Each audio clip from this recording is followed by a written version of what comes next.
So this past week, the wrestling world was upside down this past week when we heard the news that Paul White, aka the Big Show, has left WWE after 22 years of service with WWE. He decides to go back to TNT and sign and make the biggest heel turn and sign with Tony Khan with AEW. Now, I know a lot of people are gonna be triggered over this, over ex-WWE guy goes to AEW. Look at Sting, look at Jericho. The fact of the matter is, I think that this is a positive thing for AEW in the long run, because you've got to remember, like I've said before on this channel, and I'll keep saying, go back to my reviews, go back to my topics I've been talking about on the channel, especially about AEW. AEW needs established guys in the business to actually help them grow, i.e.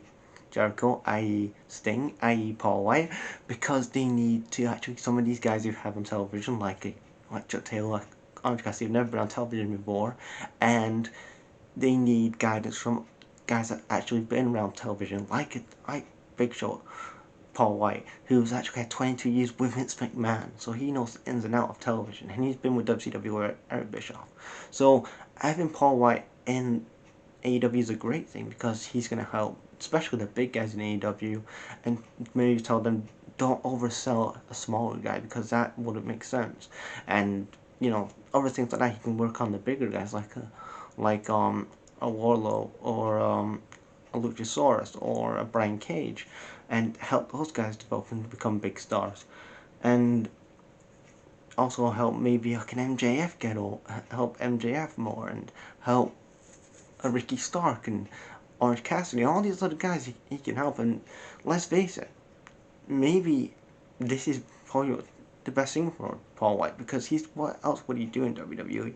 Okay, he comes back, Randy Orton punts him in the head, comes back. He's done that before with Randy Orton. But AEW just, and if he is gonna wrestle, then there's so many people he hasn't wrestled before. Kenny, um, Adam Page. There's so many guys he could work with and get over, and actually have fresh programs with, and actually he can have creative control over his character, something he's not had probably since early WWE. So he's under Tony Khan, so it's going to be different to Vince McMahon. Tony Khan's more of a modern day. He knows what the modern day wrestling fan needs or wants, and Vince is his creative is very outdated, very like early 90s kind of stuff like that. It's very corny and stuff like say purpose, Cooper. But I think it's a good signing for AEW, and yeah, leave your guys' thoughts in the comments, guys.